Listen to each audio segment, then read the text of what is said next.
All right, Martin Hunzinger. We Yes, have autonomy C1. Martin, how are you doing today? I'm doing excellent, man. How are you, Chris? Yeah, And so it's good. Chris So, yep, McMillon. Yep. McMillon. Yep, Chris McMillon. You're in Georgia. Are you in Atlanta? You said. Yeah, it's a metro of Atlanta, so it's actually what's called Marietta. So, if you like, where are you in Texas, Chris?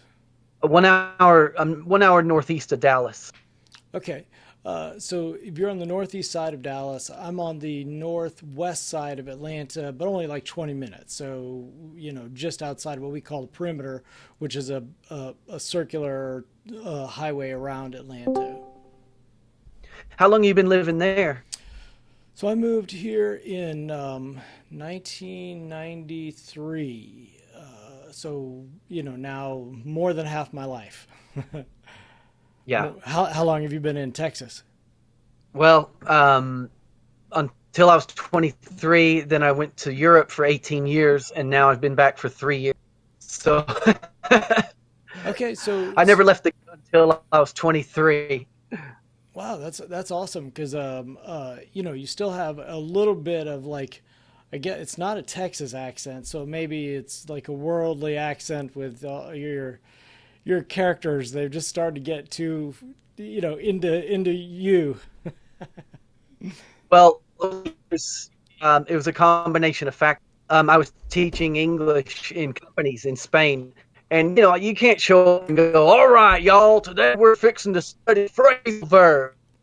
Just wouldn't be very effective. So Oh, that's funny. So you took Spanish in college, I assume, like Spanish in high school, probably some college, and then went on to do the I guess that would be Spanish exchange teaching program, something like that.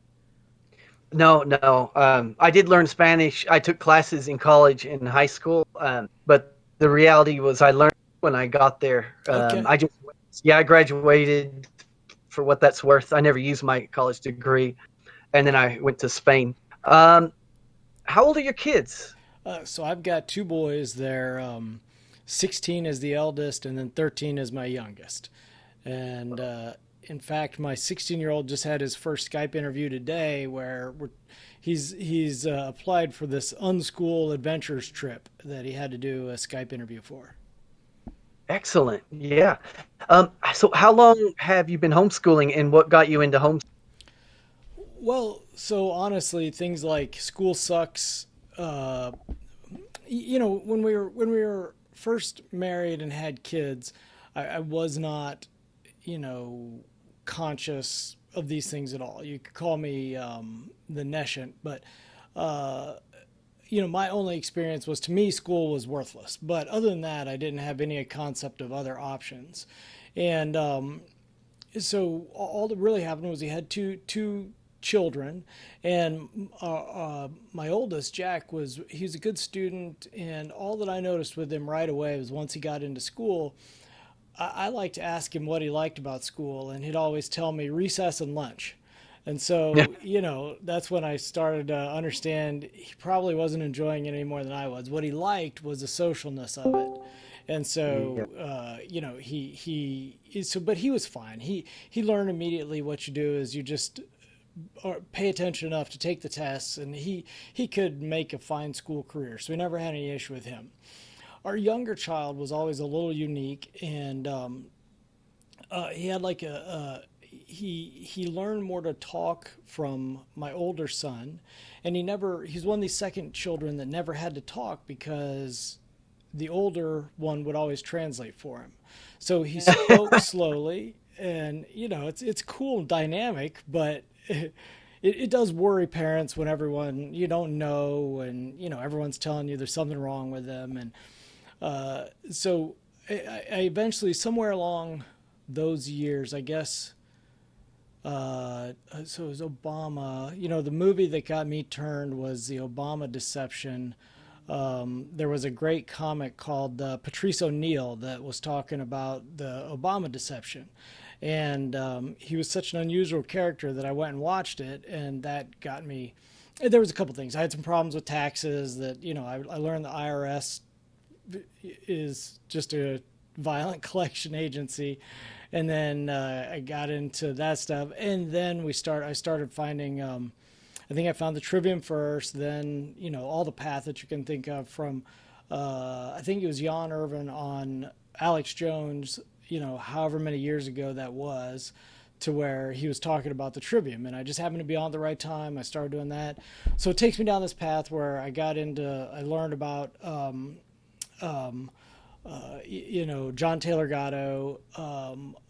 We've got into Trivium learning, and it just happened all at this perfect time to where I was watching or listening to Brett, and my youngest son started to show he wasn't. We started to realize he was never going to fit in public school just because of How this. old was he around this time? Well, so whatever you put him into, in Georgia they have something called pre-K, where you put him into like a pre-kindergarten. It was a little like Episcopalian school, and it was a lot of fun. He enjoyed it, but we could see that there was just something different about him to where he was a square block trying to go in a round hole, and it wasn't ever going to work transferring over to first grade.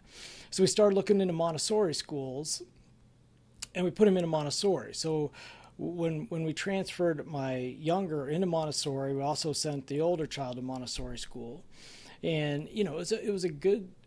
Well, whatever you call a good school, considered highly regarded, very expensive, and he got through into third grade in that rating system.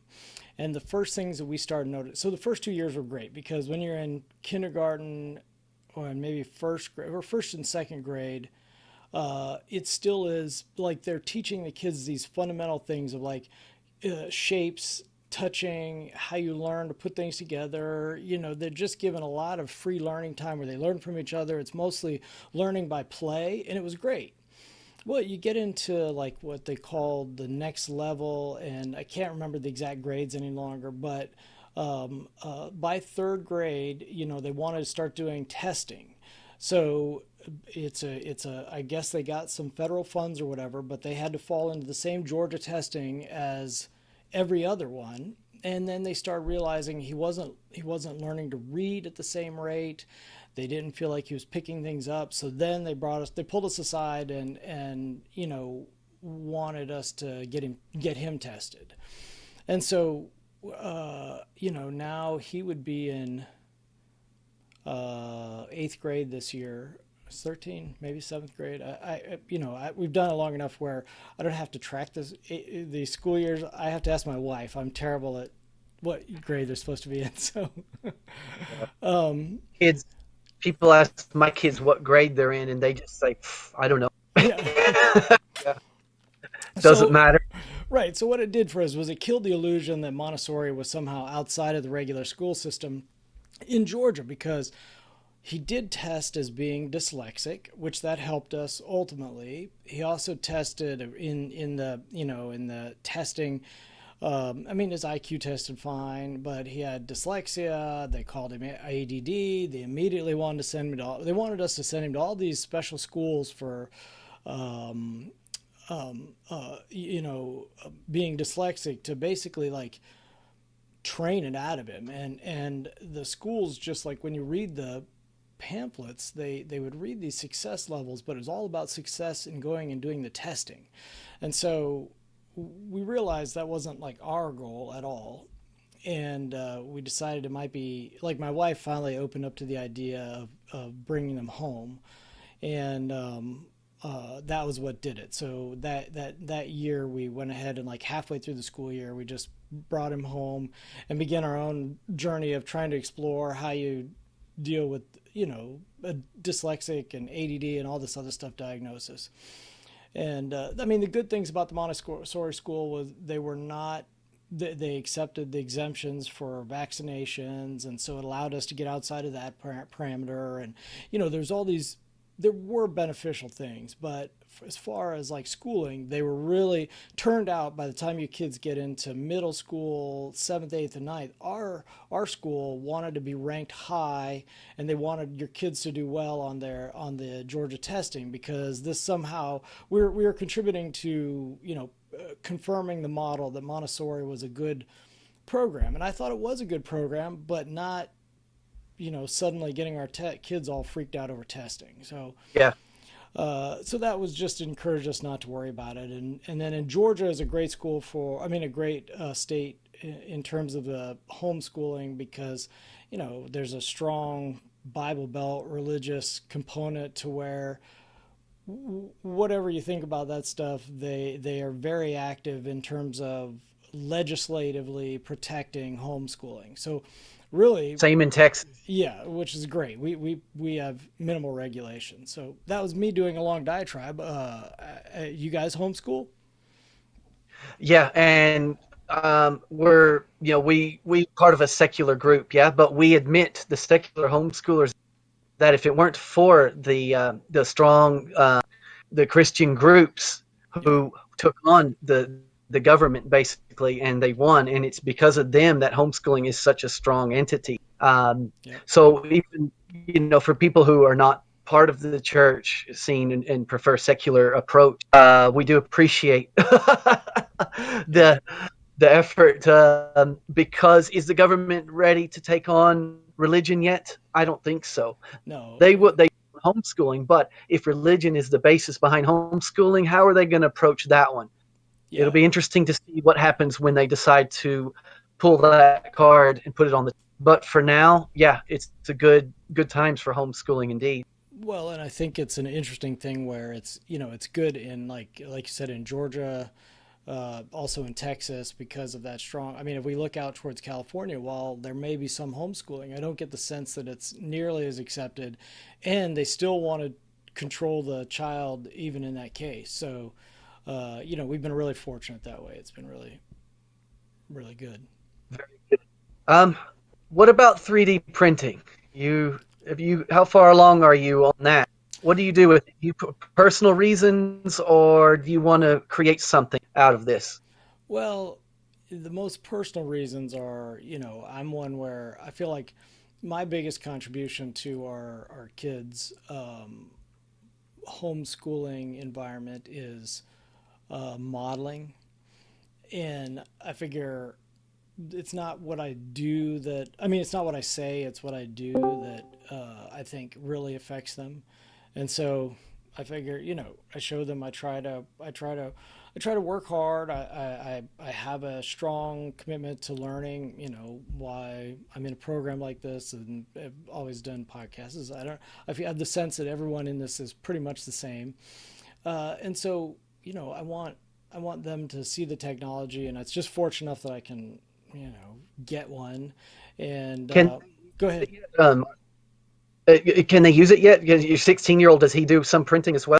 No, he's my least motivated one. I mean, that's where he's a teenager through and through. He's not really going to do anything except for what he wants to do. So, the things that we did but that were great for the 13-year-old was like he got crazy into Fortnite. So we looked up trying to make Fortnite characters and we printed some little shapes and I first I learned like the basics of trying to print like a Bitcoin shape just for or Yeah. Ethereum or something.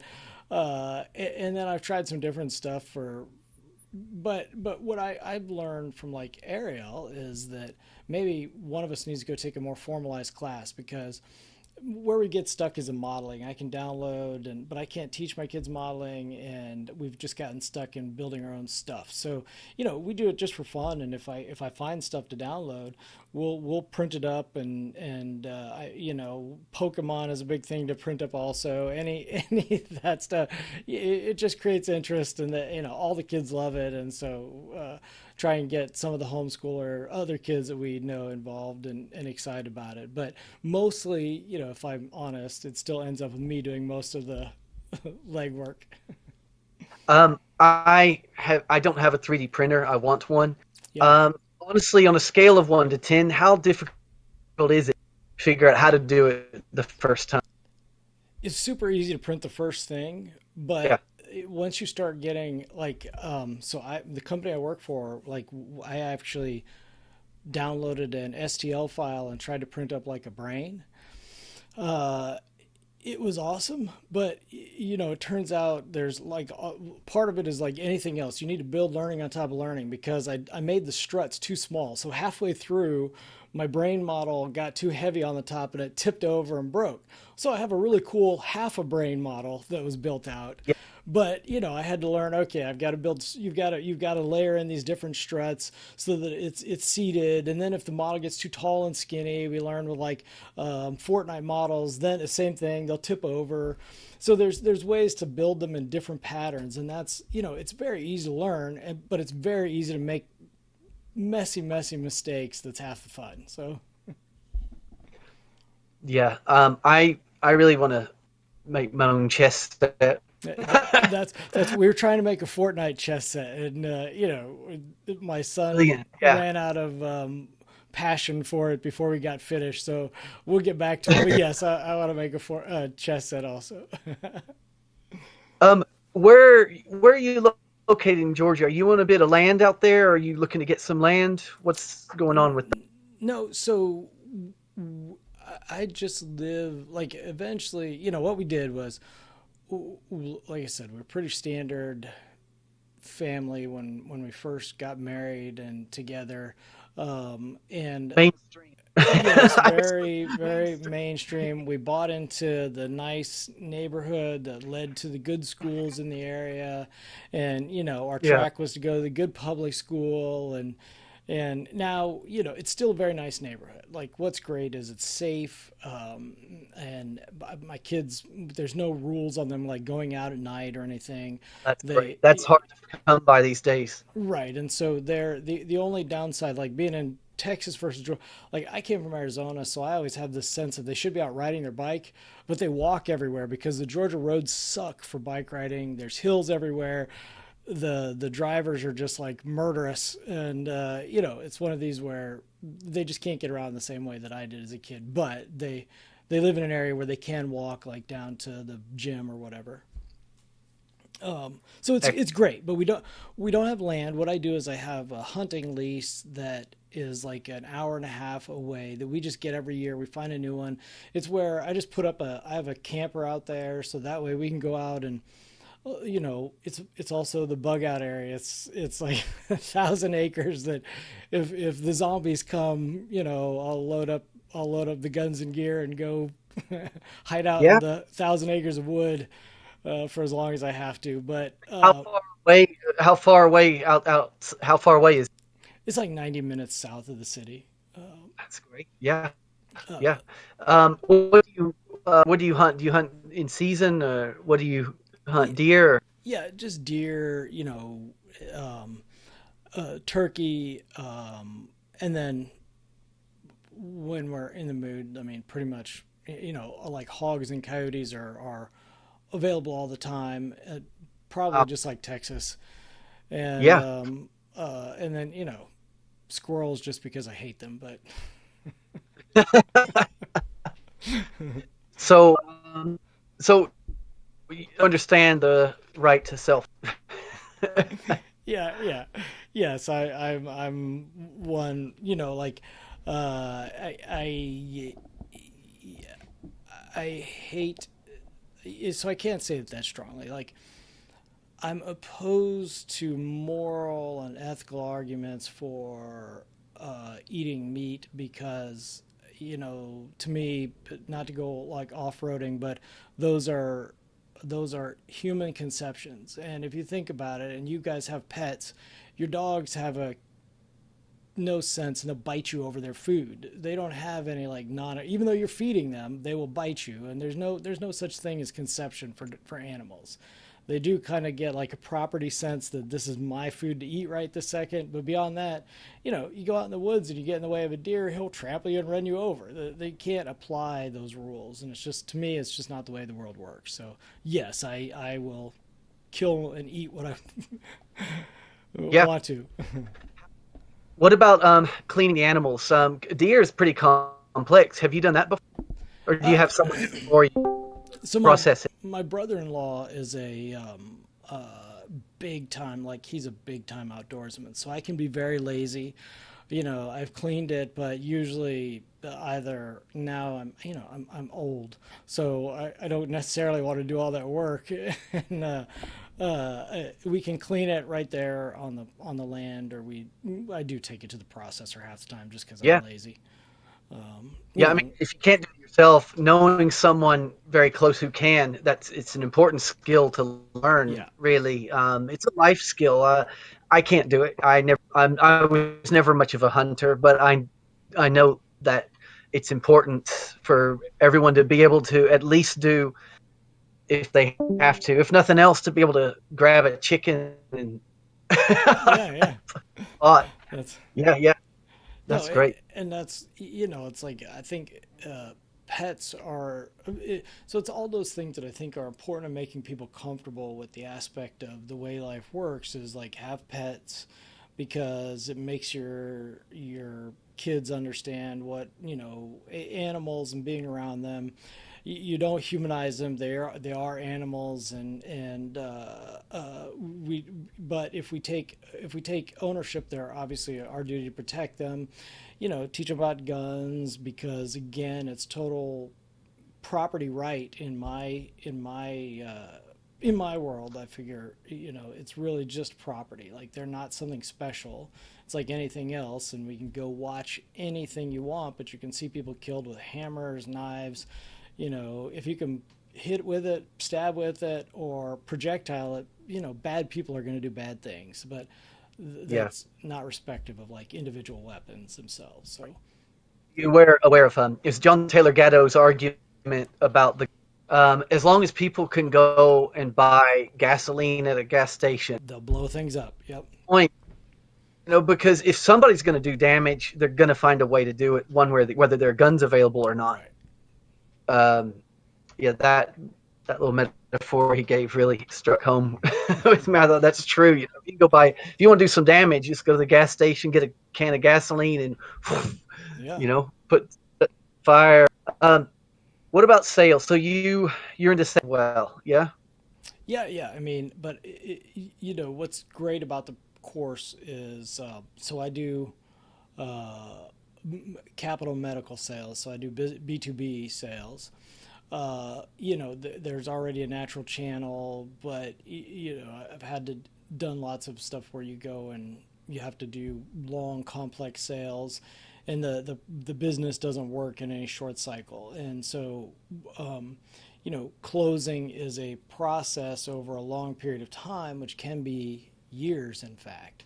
And that means you have to learn multiple steps along a path. You have to learn triangulate with multiple people within an organization, and ultimately build to a level where you're winning enough hearts and minds in an organization to move it along.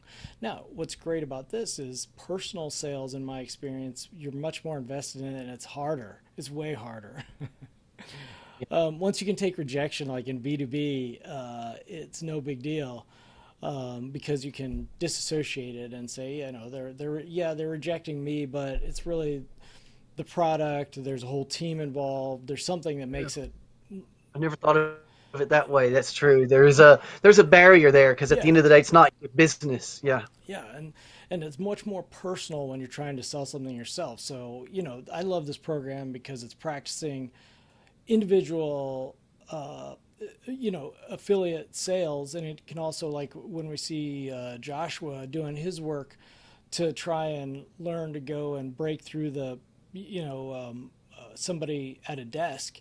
That's great work, and it's fun to do all this stuff because it does give us a chance to practice and get better at anything, in my opinion, that we're doing.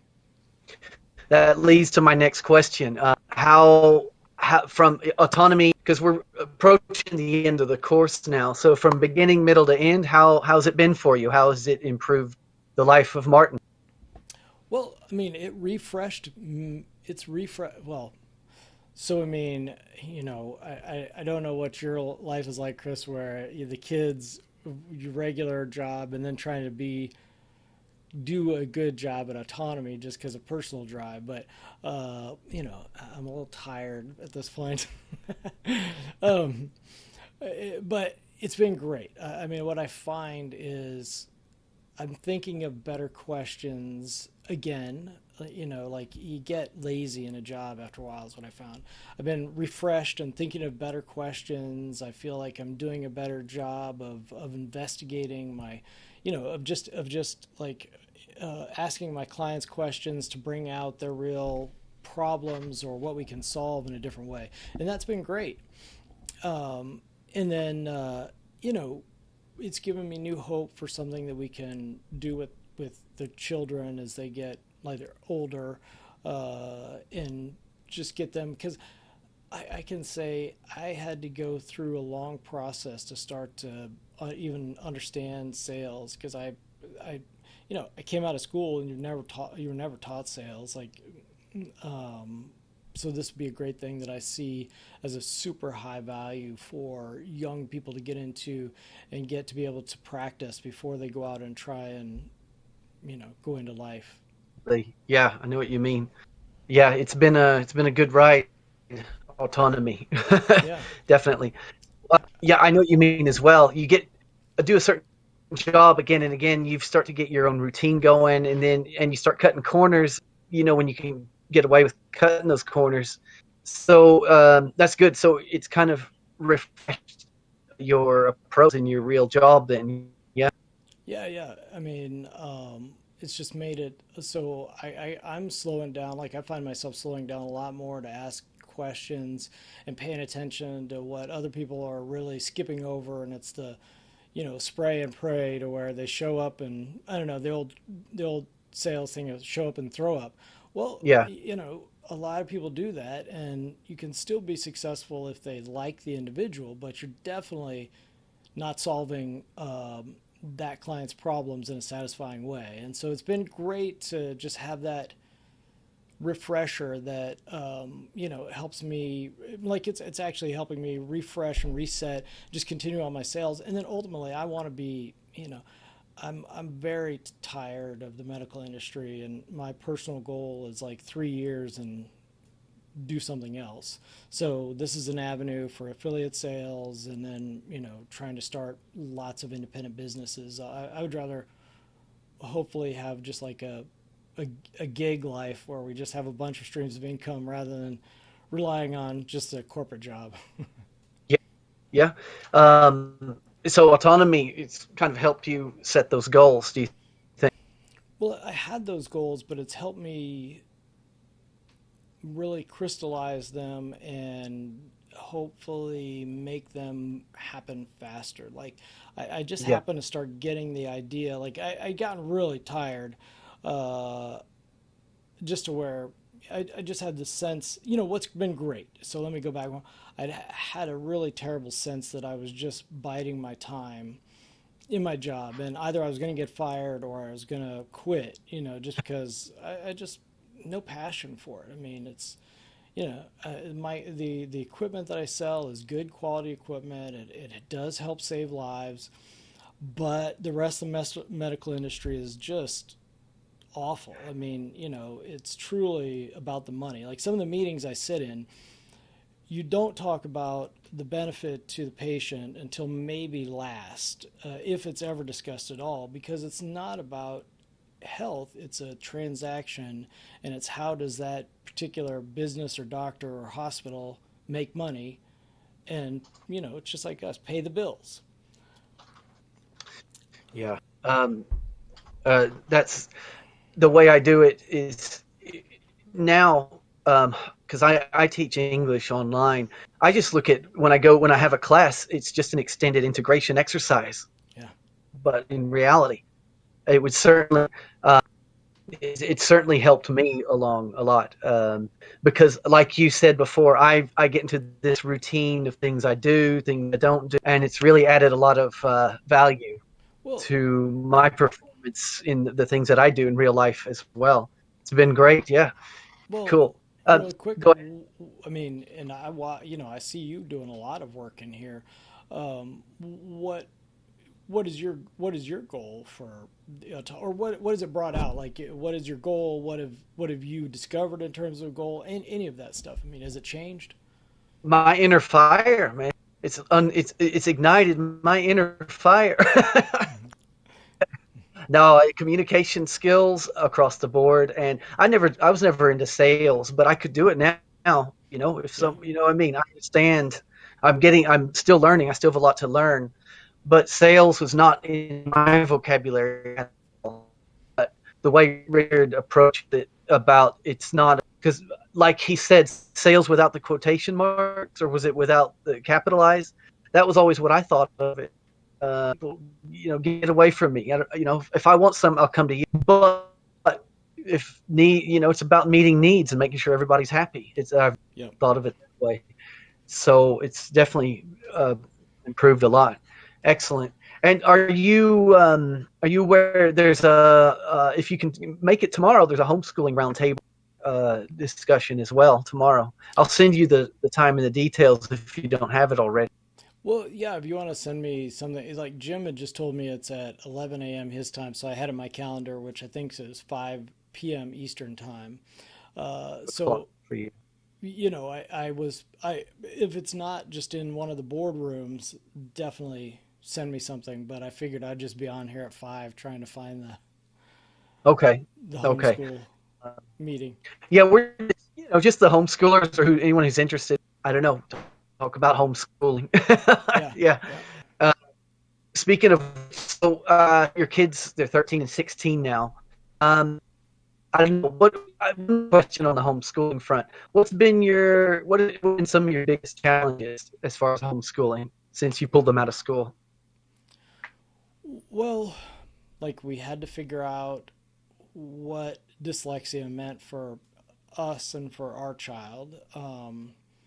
And was that anything negative that we had to worry about? And he definitely learns differently than like I do, but there's nothing negative in it. Like I really, there's some things that are amazing with the way that he puts information together.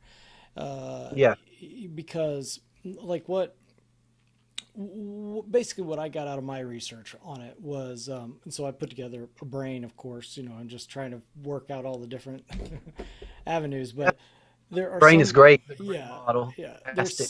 there's, a lot of learners, there's about 50 to 60% of learners are linear. So we can learn in a linear progression, like reading a book, left to right.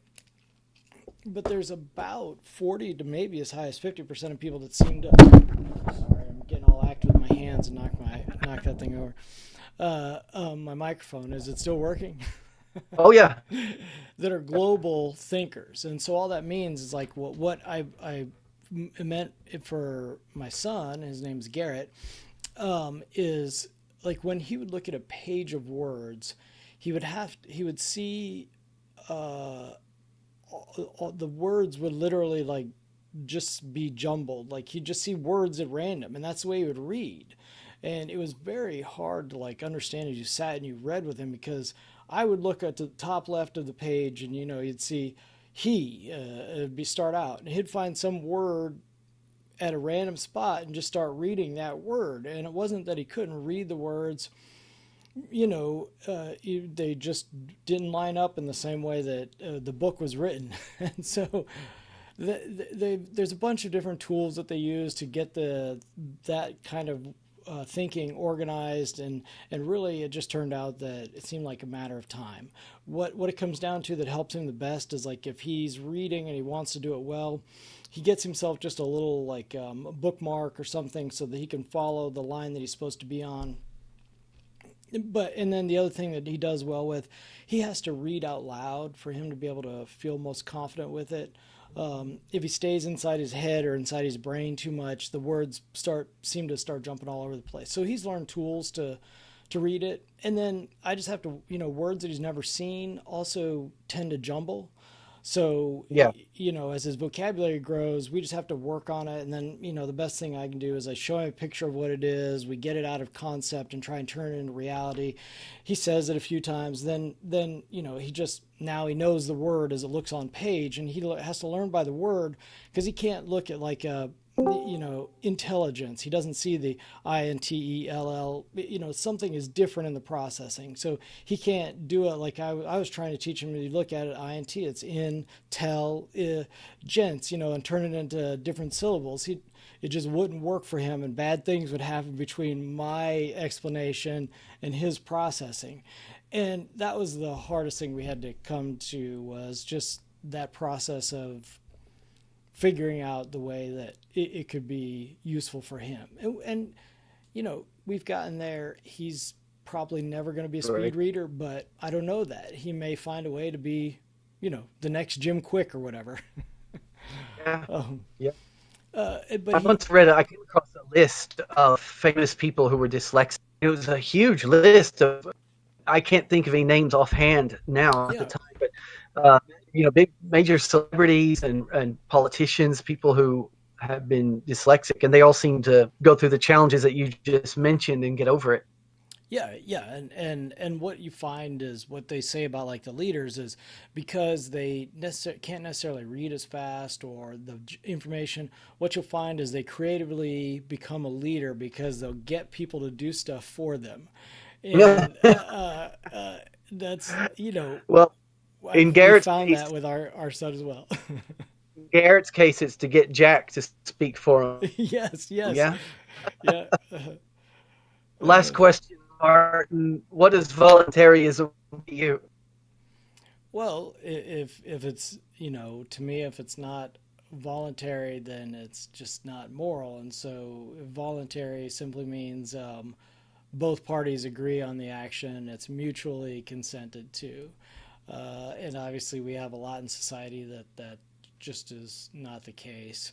Now, there's a lot of assumed consent, which I think is what we've heard Gary talk about a lot, and definitely our current government and part society want to assume consent that isn't necessarily there, but they just keep acting as if, and they have guns, and so a lot of us just act as if with them to avoid the guns, and I don't think there actually is any consent.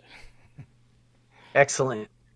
Well, Martin, thanks a lot for those questions. I really appreciate it. Great interview. Any final comments or thoughts?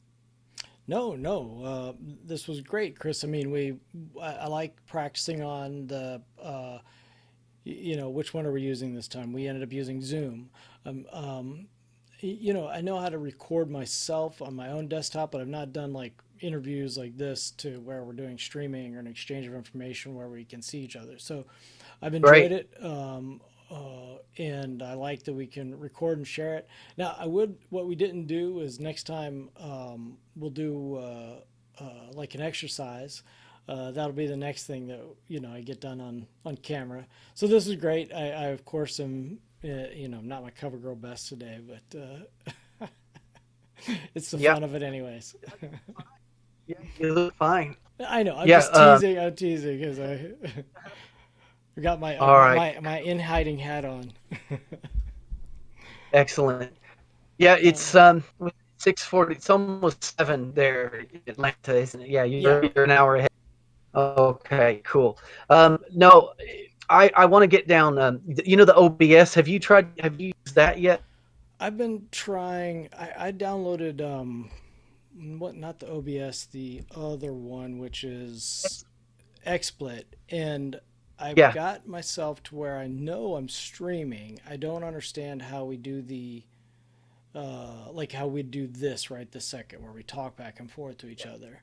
Um, so I may have to just break down and go with OBS rather than XSplit, but I'd like to maybe learn I'm. all of them. I've downloaded it. Haven't figured Hey it out guys, yet.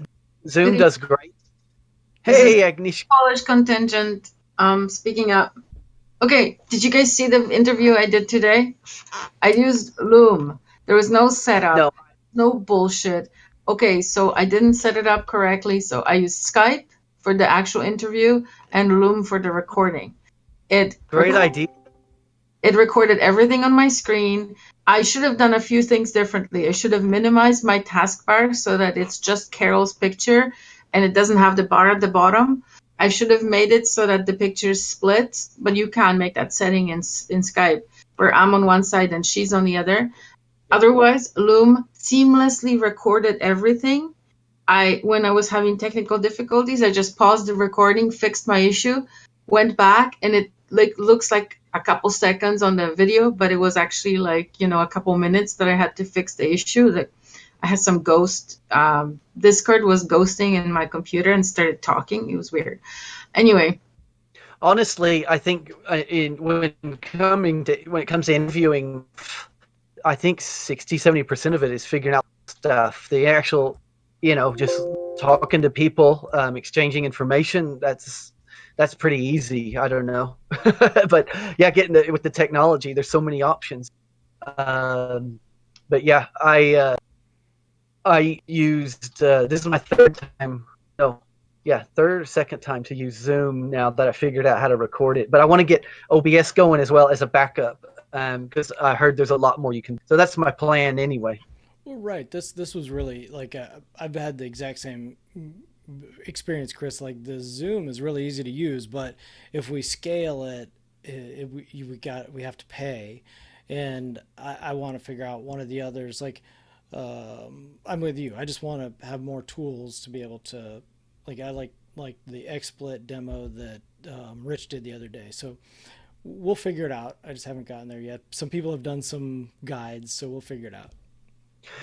Martin, just say no if you don't want to, but would you mind if I uploaded this onto my DTube channel? No, of course. I mean, I recorded all as well, so if something didn't work, I should have a backup recording.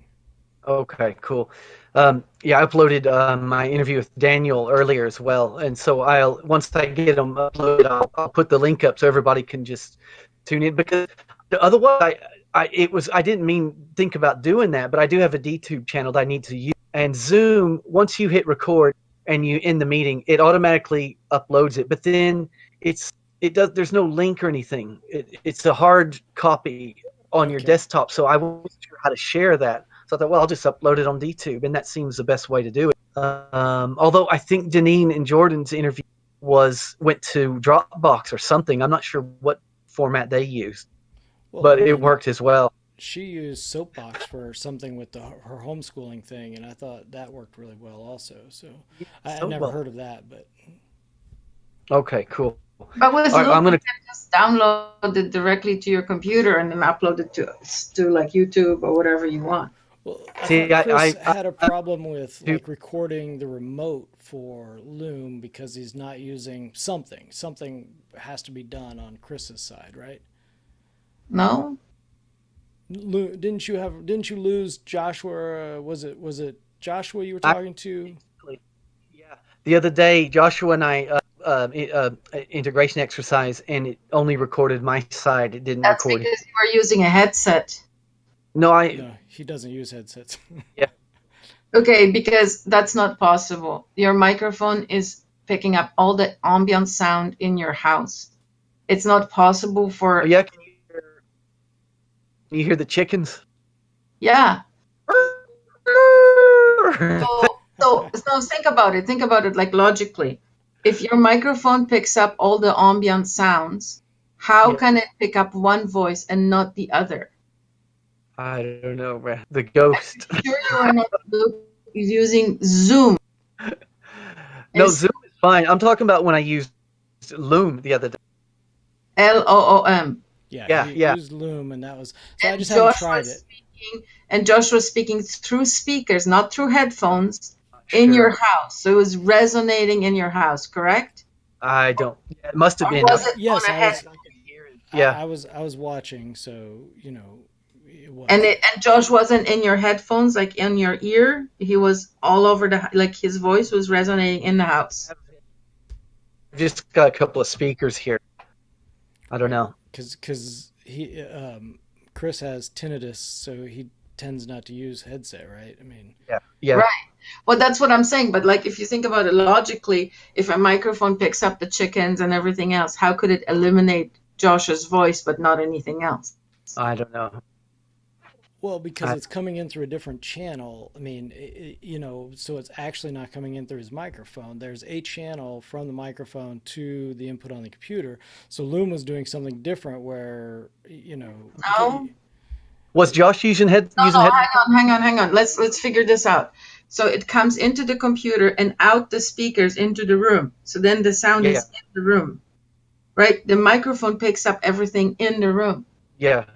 There's no channels involved. If somebody farted, it would be just as audible as the speakers as everything else. well, Yeah. let me Yep. try it. Hold on.